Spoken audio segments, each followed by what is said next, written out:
Good morning, and welcome.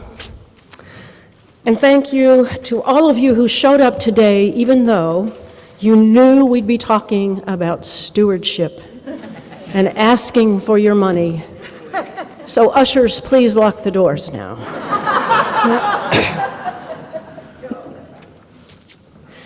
Though we are not asking just for your money, we will share some stories about how people have found meaning and purpose and joy here, how they found a wonderful sense of community, which is something that's not necessarily easy to find in today's world. We welcome you here wherever you are on life's journey, whether you enter our sanctuary today jubilant because wonderful things are happening in your life, or you are in need of comfort because of sorrow and challenges.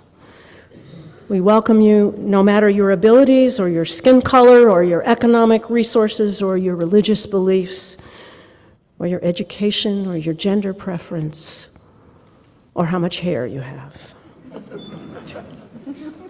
Ours is a church more about exploration than dogmatic belief.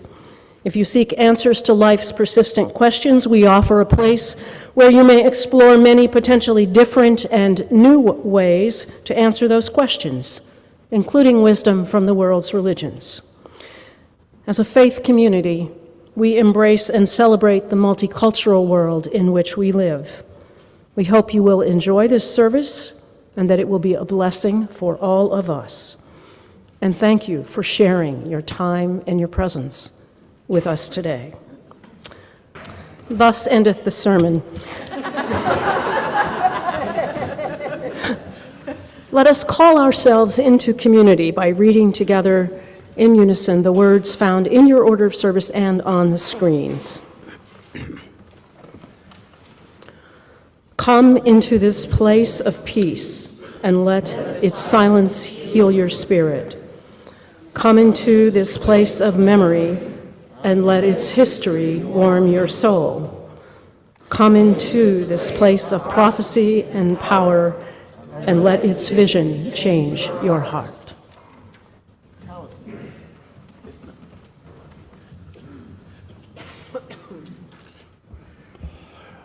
As we light the chalice, we also would ask that you read responsively, either on the screen or in your order of service. We light this chalice to affirm that new light is ever waiting to break through to enlighten our ways. That new truth is ever waiting to break through. To illuminate our minds. And that new love is ever waiting to break through. To warm our hearts. May we open to this light. And to the rich possibilities that it brings us.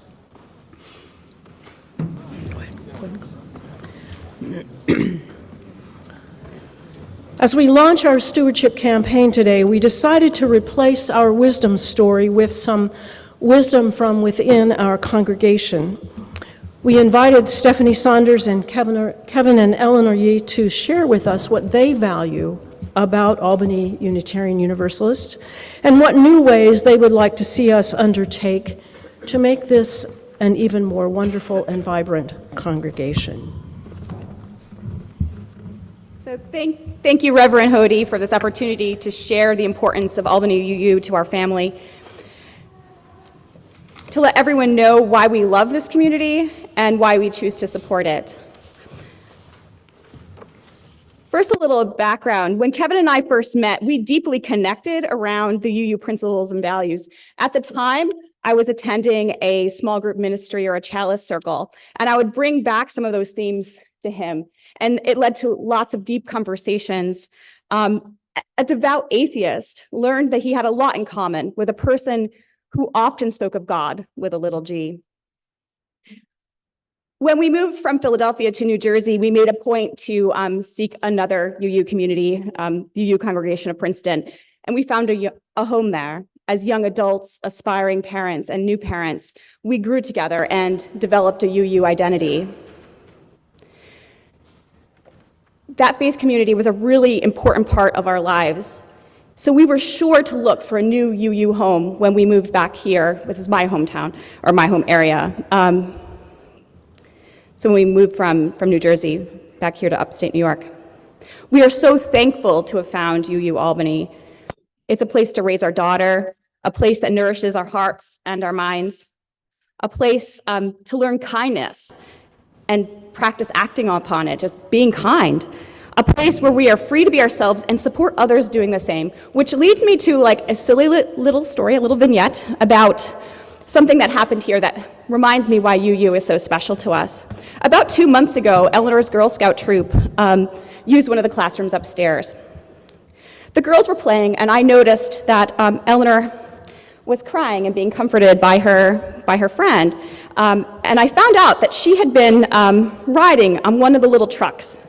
And someone, not so nicely, asked her why she was playing with a baby boy toy.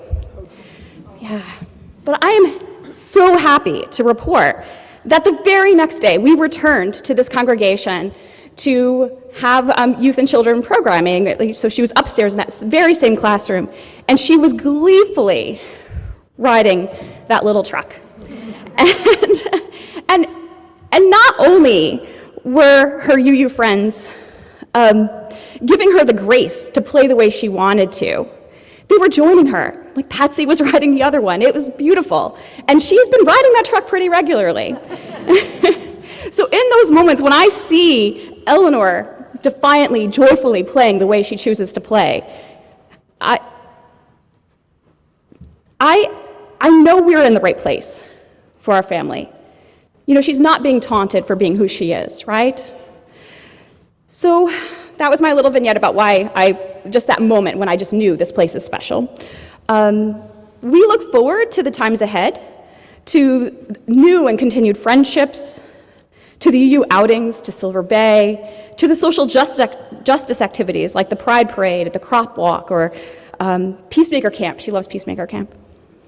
And we also are looking forward to the work and commitment needed to maintain and strengthen this community. And Kevin wants to take a turn.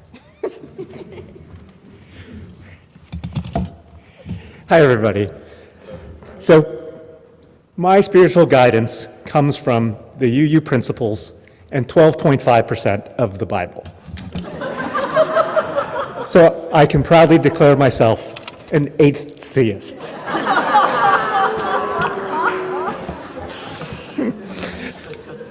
Please forgive me because I know only a fraction of you enjoy that kind of humor. Anyway, that common background of the principles, that common covenant, is why this place is meaningful and critical for us. I view a congregation like this as an institution of learning, where we learn lessons of love and kindness. And that love and kindness, you know, how we express that love and kindness, even in the face of disagreement and anger, which are not opposites of love and kindness, but sometimes they can be expressions of it as well. But what I will admit is that even after 14 years as a Unitarian Universalist, I cannot clearly articulate the principles to outsiders. So having that common framework just is just such a huge shortcut. This is why, and just coincidentally, one of the new initiatives I'm aware of is with Article 2 and with JetPig. And I brought Piggy, who's not a jet pig yet, but one of the important notions of these new Article 2 proposed changes is that rather than having numbered principles, we have a set of values where there's not necessarily a precedence of importance among them. And so I will skip straight to the G in JetPig. With the G is generosity, which is important in our time of stewardship. So, you know, just to focus on that. The other pieces are on the front of your order of service: justice, equity, transformation, pluralism, interdependence, and generosity. And with that, I leave you, because I think that these are lessons that are important to our children and to ourselves, and how we can be better members of society, even in the face of, so many things that we might disagree with or that we hope to improve. Anyway, Jet Pig. Piggy, G, generosity, stewardship.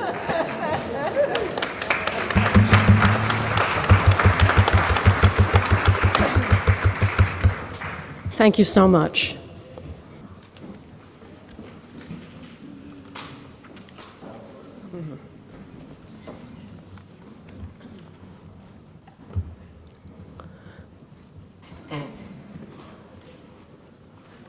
Our ancient testimony for this morning comes from that point 125 of the Bible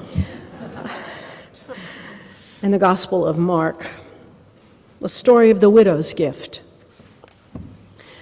Jesus sat down opposite the treasury and watched the multitude putting money into the treasury. Many rich people put in large sums, and a poor widow came and put in 2 copper coins, which make a penny.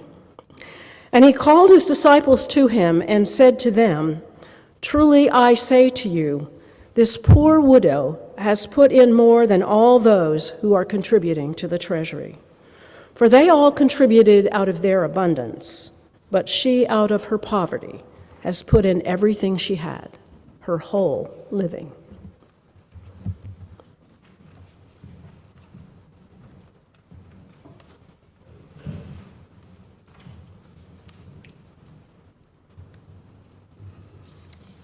Our modern testimony.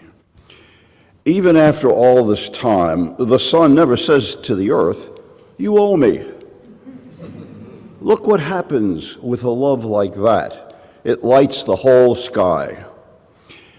In the heart of this ancient verse by Hafiz, I felt a truth that has altered my perspective on life.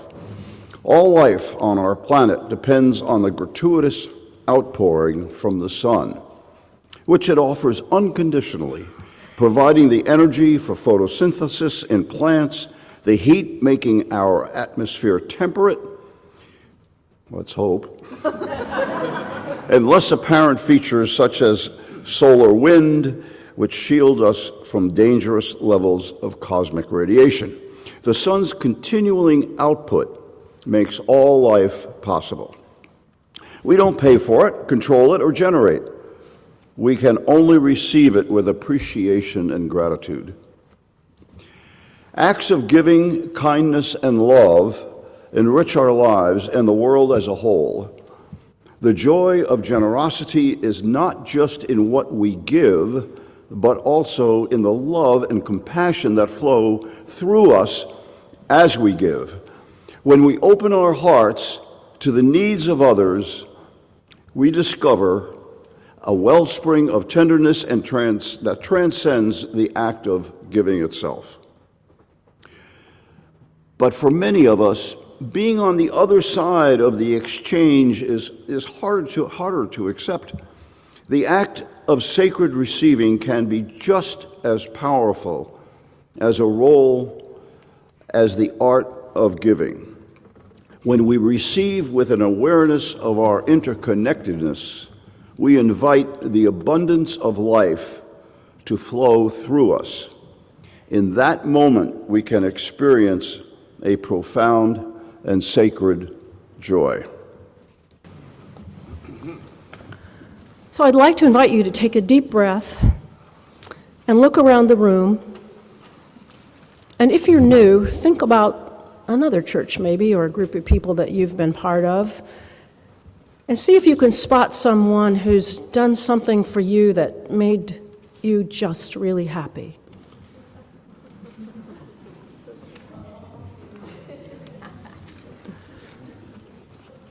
And now I invite you to look around and see if there's someone whom you've forgiven or need to forgive, or who has forgiven you. Any of those?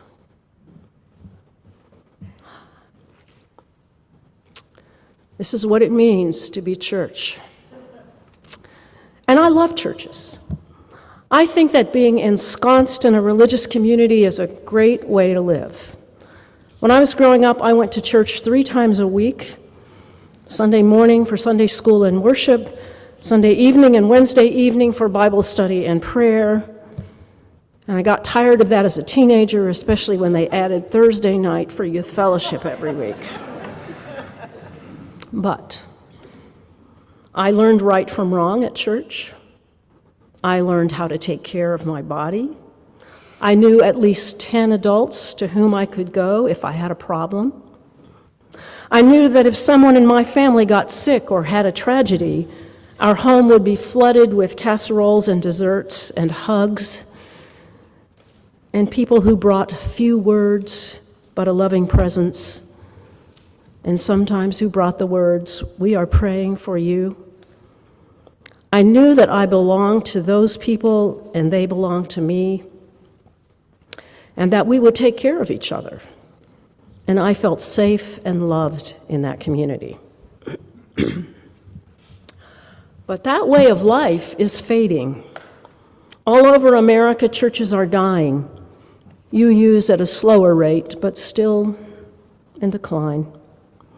COVID disrupted church just as it did business and education and social life. And we haven't completely recovered and may never. And we need to imagine new ways of doing church. In my 20s, I dabbled in yoga, and when I retired for the first time at the age of 62, I got serious about yoga because my body was refusing to move. Arthritis was taking its toll, so each Tuesday and Thursday morning, I religiously attend 90 minutes of a yoga class, populated mostly by old people like me. And I love it, partly because we take it very slowly, and I need that because it slows me down. But I have been intrigued by what stretching in yoga has taught me about myself, body, mind, and spirit. And that is, after all, what yoga means, union of body, mind, and spirit. For most of my life, I lived in my head from the neck up. I thought intellectual life was the most exciting, the most interesting. Below that was mostly just nuisance, needed to be fed and watered and walked. But as I got deeper into stretching, I discovered new parts of myself, muscles and bones and fascia and a monkey mind that I didn't even know was there. And somehow that spills over into the rest of my life. I've become more flexible in body, mind, and spirit. I have become aware of my body as a precious gift, which I need to steward carefully for the time that I have it on this earth. So this week we launched the AUU Stewardship Campaign for the 2025 church year with a theme of stretching for a new way. And of course, we are referring to stretching our dollars, asking you to stretch to give more dollars, and stretching the dollars that we have to do more things. But we're also inviting stretching in other ways, stretching our minds to think about programming, stretching our spirits to be more generous to various beliefs and spiritual practices, stretching emotionally to let go of some of the old ways of doing things, and hopefully embracing new ways. Stretching feels really good. I never feel better than at the end of yoga class. A few weeks ago, Reverends Margaret and Lynn and I were discussing these things, and Reverend Margaret said, we need to find a new way to do religious education for young families. She said, our current model of expecting parents and children to show up every Sunday is just not working. There are too many other activities to compete with Sunday morning. Sports, theater, even library story hours, and just some quality family time at home. In most households, parents are working long hours and there just isn't energy to get to church, let alone volunteer to teach or run a program. So we have to find some new ways. And part of our invitation throughout this stewardship campaign is to think about and get creative about how to do church differently. What new ways can we try? Our finance and stewardship teams tell us that ideally we would raise an additional $80,000 this year to bring the staff up to UUA guidelines and maintain our buildings and programs and provide health insurance for the next minister. You've gotten off easy with old Lynn and Linda. Medicare helped. And the plea of the stewardship team is to stretch. And we know you can do it because we've seen you do it before. You stretched in 2015 when you donated $26,000 and countless hours of labor to the playground at Sheridan Prep, the neighborhood school. You stretched in the early 2000s when you built this new sanctuary. You stretched in the early 90s to send your wonderful choir to Transylvania to visit your partner church. You stretched in 2009 when you helped to resettle a refugee family from Iraq. Stretching is in your DNA. But stretching is not just about dollars, it's also about stretching to grow in mind and spirit.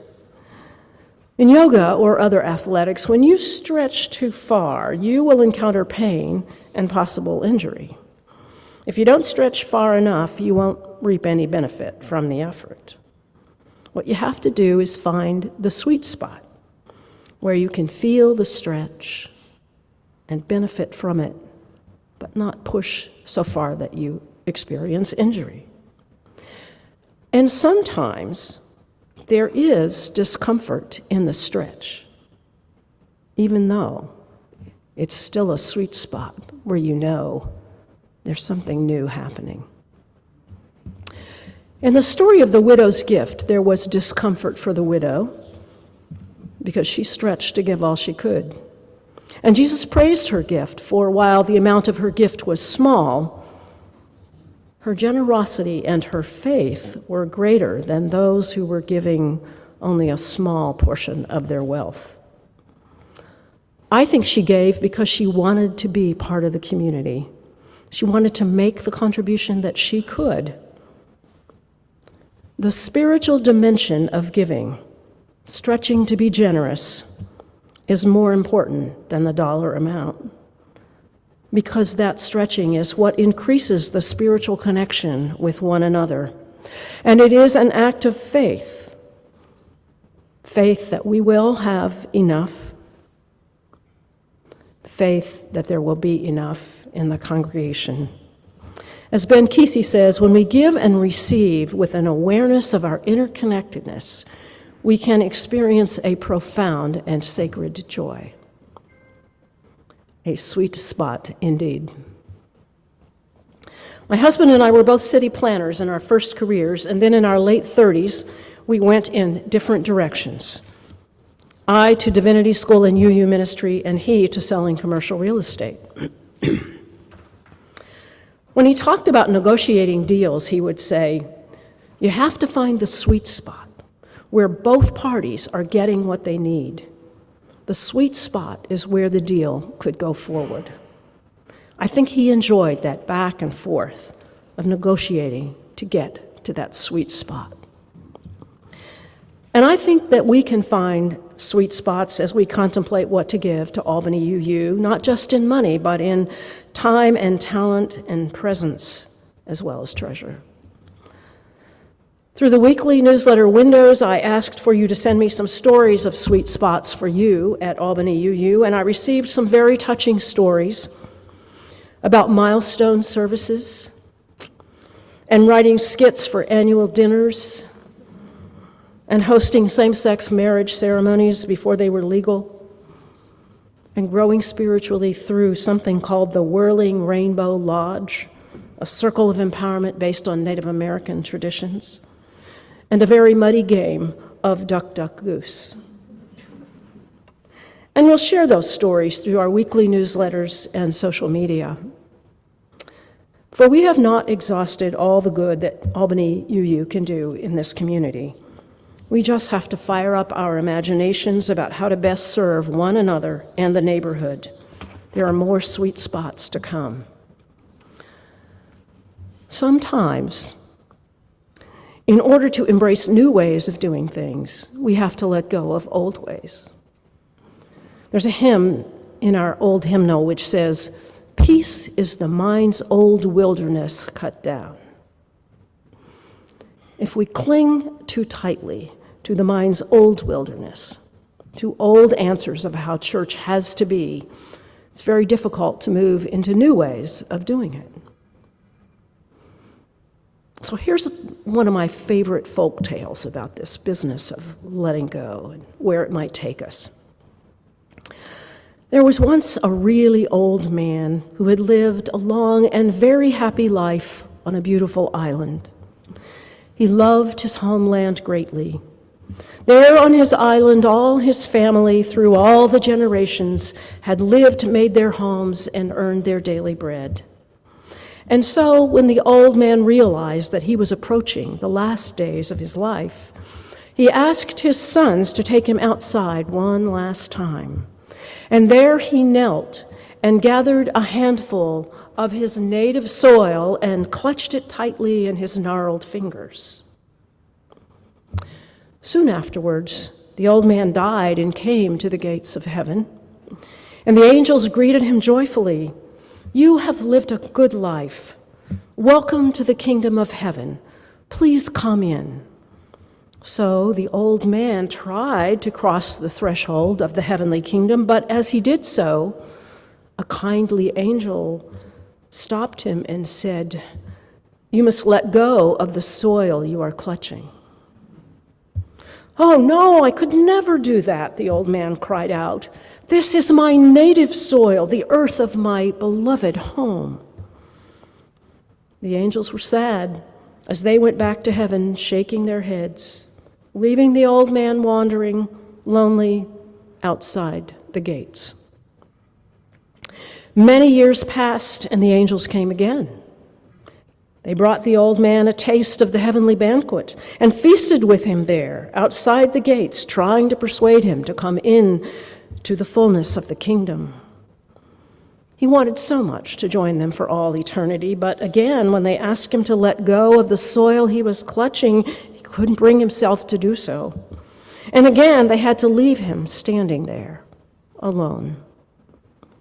Finally, after many more years had passed, the angels came again, and this time they brought with them the old man's granddaughter, who had also grown old in the meantime and had died herself. She was delighted to see her grandfather standing there. "Oh, Granddad," she cried, "I'm so happy you're here. Please come and join us in the heavenly kingdom. We love you so much, and we want you with us for all eternity." The old man was overwhelmed to see his little granddaughter there, and in joy he flung out his arms to embrace her, and as he did so, the soil slipped right through his fingers. With great joy, the angels now led him into his heavenly home, and the first thing he saw there was the whole of his beloved island waiting there to greet him. So what is the handful of dirt that you are hanging on to that keeps you from moving into the figurative kingdom of heaven? In our personal lives, is it hanging on to grudges? Is it judging others because we are certain we've found the moral high ground? In a poem entitled "The Place Where We Are Right," Hoddy Amakai says, "From the place where we are right, flowers will never grow in the spring. The place where we are right is hard and trampled like a yard. Doubts and loves dig up the world like a mole, a plow." In our personal lives, is it time to let go and move on, stretch hearts and minds toward forgiveness in order to heal old wounds? In our spiritual lives, is it time to let go of certainty that we have found the truth and maybe stretch for the courage to open to and embrace mystery? Is it time to stretch to make room for different beliefs? Time to stretch patience for those who see things differently? Time to give up sometimes unkind remarks about beliefs which we consider stupid or at least ignorant and unenlightened? What old mind wilderness might be impeding new ways here? Is it time to let go of the old organ? Maybe even the old sanctuary? Is it time to let go of patterns of conflict that aren't serving very well to move us toward beloved community? Conflict isn't all bad. It can bring us new creativity, new ways. But we have to conduct it with kindness and respect and empathy for others' points of view. What really matters is how we treat one another during our disagreements. Even in conflict, there can be a sweet spot. It arises when we speak our truth and listen deeply to one another and begin to understand in a new way. Thich Nhat Hanh says, understanding is the foundation of love. It's so sweet when you reach that point where you can say to one another, ah, now I understand. No need for apology, no need for forgiveness.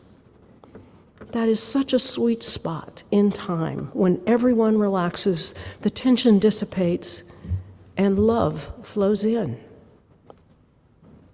We can find new ways to be better at handling conflict.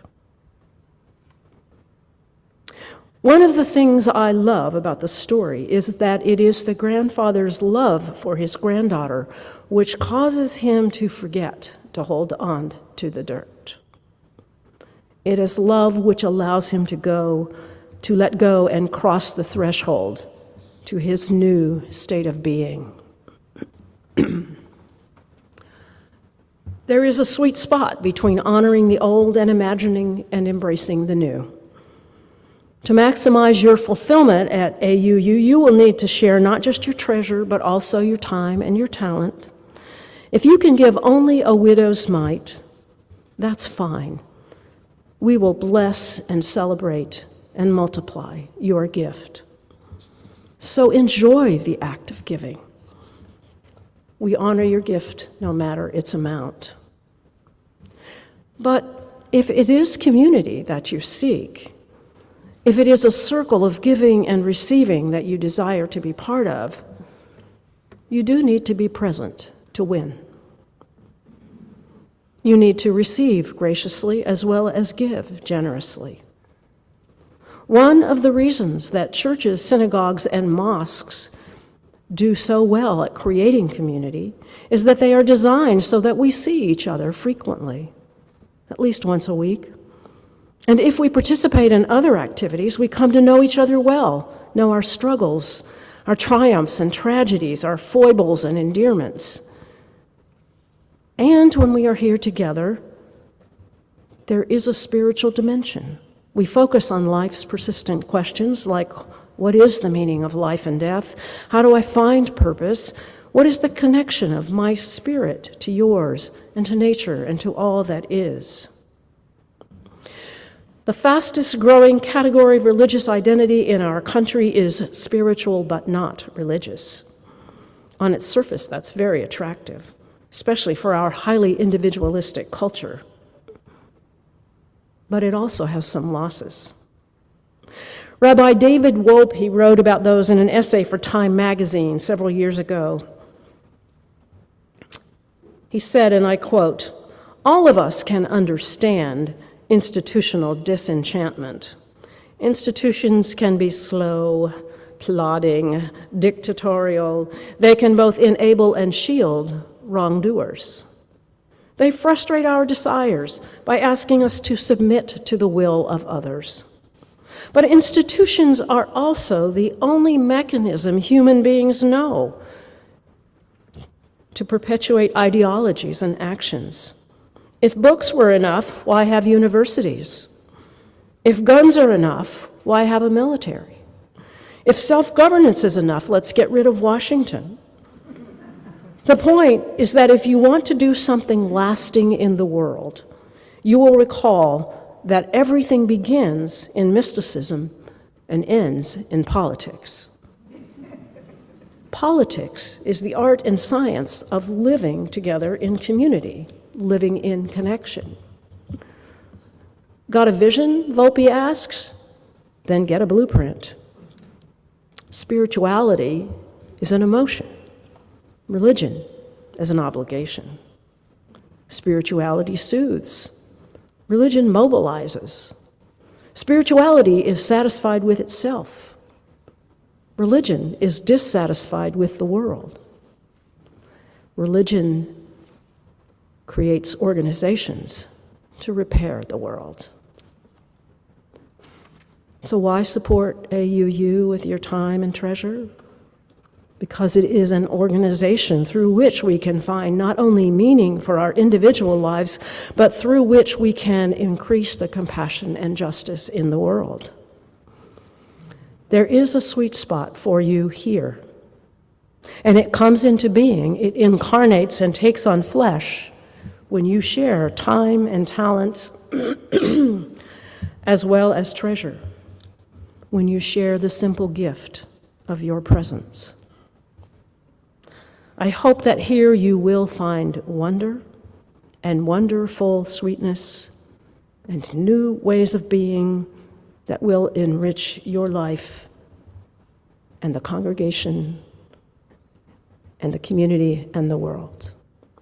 May it be so. Amen.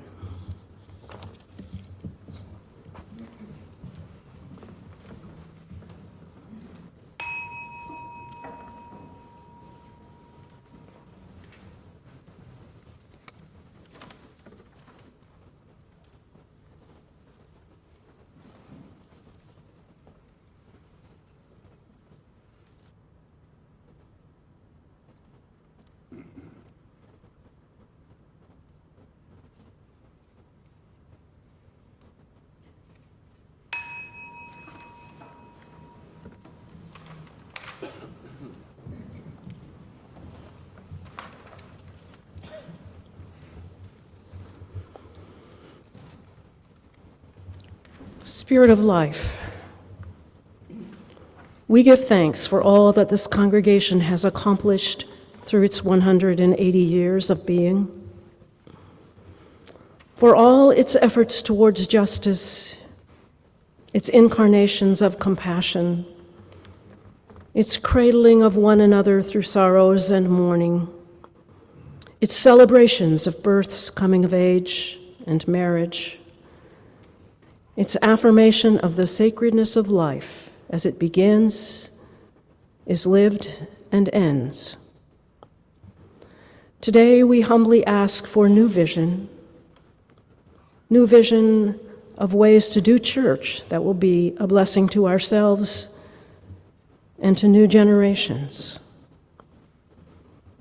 As each of us contemplates our individual gifts for the coming year, may we do so prayerfully, joyfully, knowing that we have the power to continue to be a congregation which blesses one another in goodwill.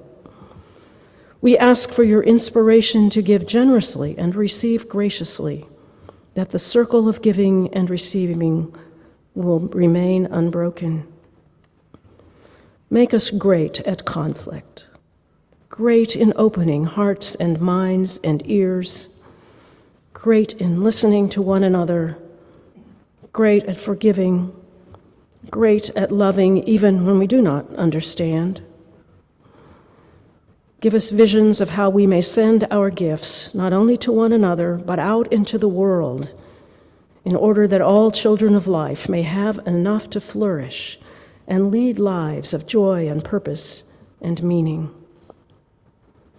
We pray that those who came with pain in their hearts today will find healing and comfort, and that those who came in joy will find it multiplied in the sharing. In the name of all that is holy, we pray. Amen. You and I are miracles, my friends. We are packages of gifts that have never been seen before in the history of the world and will never be seen again. Our potential, our greatness, lie in how well we open our packages, our lives, and share them with other people. To paraphrase the words of Dr. Martin Luther King Jr., everybody can be great because everybody can share their gifts with the world. You don't need a Master of Divinity degree to share your gifts. You don't have to make your subject and verb agree to share your gifts with the world. You only need a heart full of grace, a soul generated by love. May we go in peace to love and to serve. Amen.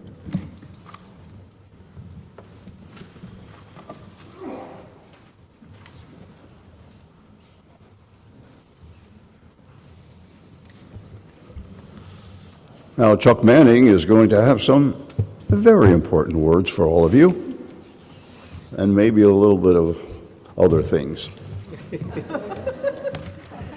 Morning, all.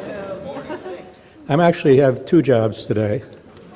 First of all, I want to talk about the Caring Network, because they're providing food for the coffee hour. And the network is led by Tony DeDaniel, provides practical support to members of the congregation by providing meals, offering rides, sending cards of support, get well cards, sympathy cards, Valentine's, delivering spring and Christmas goodies. We can always use more volunteers, so stop by and talk with one of the current members of the Caring Network during coffee hour if you're interested and want to learn how you can help. So why am I talking about the Caring Network when I'm supposed to talk about stewardship, right? Good question. Because it's one of the examples of how we care for each other in this beloved community. About 25 years ago, the Caring Network was initiated by Bill and Lois Webb. It was a new idea, and it stuck with us for over 25 years. So that's why we keep looking for new ideas. This year, the Stewardship Campaign theme is stretching to build a new way. We need to stretch financially to meet the needs of our transition to new ministerial leadership, and we need to stretch creatively to explore new ways of working together to fulfill our mission and vision. How can we stretch creatively to build a new way on the strong foundation we have? With the help of Annika Pfluger, we are creating a word cloud of new ways. Now, before this all started, I had no idea what a word cloud was, so you can always learn new things here. There's a form in the order of service that you can give us where you can give us your ideas. We'll be collecting them at the stewardship table in Channing Hall today, and they'll be included in the word cloud, and the form is also available online. So how can you help make our stewardship campaign a success? It's really very simple. Pick up your pledge packet today in Channing Hall, so we don't have to mail it to you. Read the materials in the packet. Consider making the suggested pledge, or even giving more, and then return the form. The form will also be available online. Albany UNU has a unique message that needs to be shared with the world. We need the financial resources to share that message, so please pledge generously. On a personal note, this community has been a very important part of our lives and a safe home for Barb and me for over 45 years. We will continue to do our part to support it, and we encourage you to do also as well. And now Sharon and I will show you what it means to stretch.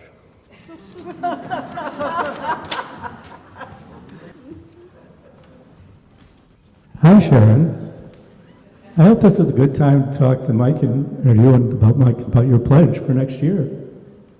Sure. I think we're going to keep it the same as last year.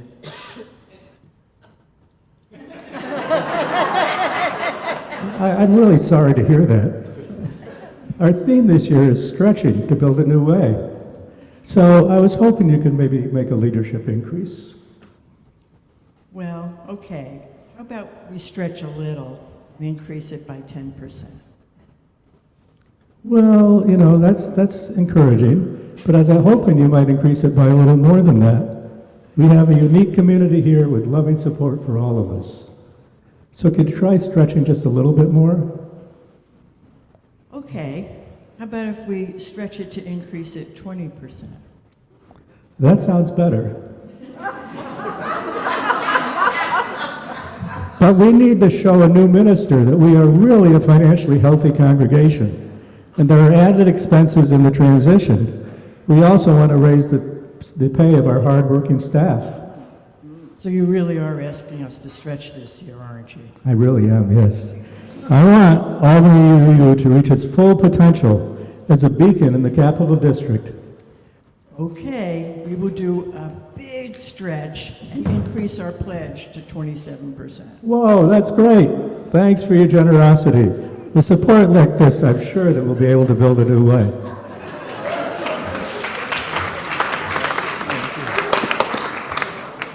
We have two announcements. One is to remind you that if you have any thoughts or ideas about the organ, we are taking comments until March 9th. And you can send your comments to the office by emailing the office. Probably the best way to communicate. Also, March 9th is a community breakfast. We look forward to your participation. If you could provide some music or help sit with our guests or provide some muffins, bagels, or other food, that would be great. And you could arrive at 8 o'clock. That would be also helpful. Please see the sign-up sheet in Channing, and if you want more information, Carol Butt is here, and Carol Channing is here in spirit. But Carol Butt is right over there, and you can talk with her at coffee hour.